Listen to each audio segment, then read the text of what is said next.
You decide to get healthy. You swap the burger for a kale salad. You add chickpeas, onions, maybe some garlic dressing. You are doing everything right. Welcome to Dr. Levitas. But 30 minutes later, you don't feel energized. You feel like you swallowed a balloon. You look down, and despite having low body fat, your stomach is distended enough that you look 6 months pregnant. This is the most frustrating condition I treat. Patients come to me in tears saying, "Doctor, I'm eating clean, I'm eating fiber, but I feel worse than when I ate pizza." If this sounds like you aren't crazy, and you aren't just gassy. You might be suffering from a condition where the very foods that are supposed to heal you are actually feeding an enemy living inside you. Today, we are talking about SIBO, the small intestinal bacterial overgrowth.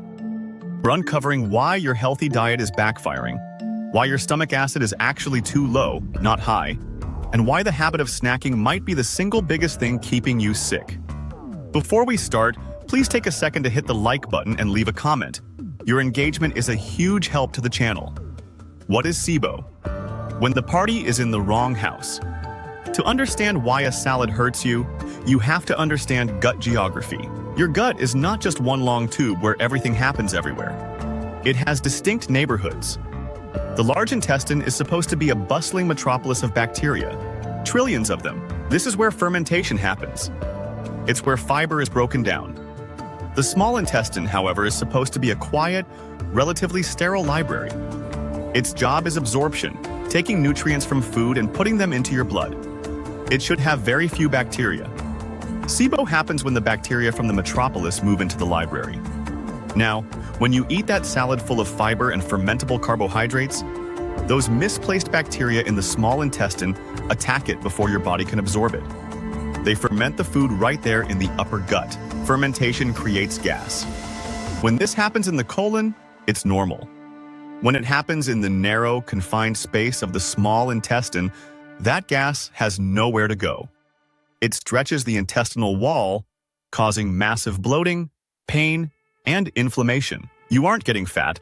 You are literally being inflated from the inside out. So, how did the bugs get in there? Usually, your body has a very strict bouncer at the door, stomach acid. We live in a culture that demonizes stomach acid. We pop antacids like candy at the first sign of heartburn. But here is the truth. Acid is your first line of defense. When you eat food, it's covered in bacteria from the environment. A healthy stomach with a pH of 1 to 2 acts like a sterilization tank, killing those invaders before they reach the small intestine. If you have low stomach acid, a condition called hypochlorhydria, that door is left wide open. The bacteria survive the stomach and set up camp in the small intestine.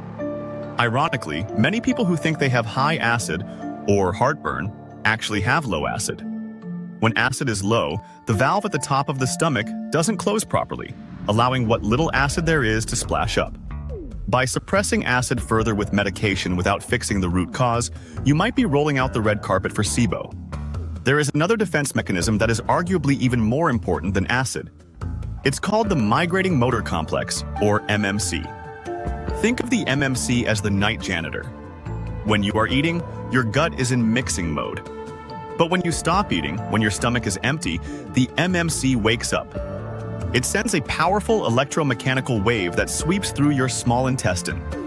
Its job is to push undigested food and bacteria down into the colon, scrubbing the walls clean. Here is the catch. The MMC only works when you are in a parasympathetic state, the rest and digest. If you are chronically stressed, running on high cortisol, and constantly in fight or flight mode, the MMC shuts down. The janitor never comes to work. Food debris sits in your small intestine, becoming a breeding ground for bacteria. This is why SIBO is so common in high-stress individuals. You can eat the perfect diet, but if you are living in a state of panic, your gut's cleaning system is offline. Go to any health blog, and they will tell you, heal your gut. Eat fermented foods. Take probiotics. For 90% of people, this is great advice. For a SIBO patient, it is like throwing gasoline on a fire. If you already have too many bacteria in your small intestine, adding more bacteria via fermented foods or probiotics often makes the problem worse. You are adding more mouths to feed in an area that is already overcrowded. Furthermore, the prebiotics, the fiber in sauerkraut, or the sugars in kombucha are premium fuel for the overgrown bacteria. This is often the aha moment for my patients. They realize their symptoms got worse when they started their healthy gut protocol. If yogurt makes you bloat, listen to your body, not the blog. This brings us to the specific fuel source these bacteria love, FODMAPs. This stands for fermentable oligosaccharides, disaccharides, monosaccharides, and polyols. That's a mouthful, so just think of them as fast food for bacteria. Foods like apples, which are high in fructose, onions and garlic, high in fructans, and cauliflower are incredibly healthy for a normal gut, but they are highly fermentable. In a SIBO gut, these carbohydrates act like a bacterial feast. The bacteria consume these FODMAPs and rapidly produce gas, either hydrogen or methane. Hydrogen usually causes diarrhea and fast transit. Methane usually causes severe constipation. This is why the salad problem exists. That healthy salad with onions and chickpeas is a FODMAP bomb. Until you clear the overgrowth, you may need to temporarily restrict these foods to starve the bacteria. One of the most dangerous aspects of SIBO is not the bloating, it's the malnutrition.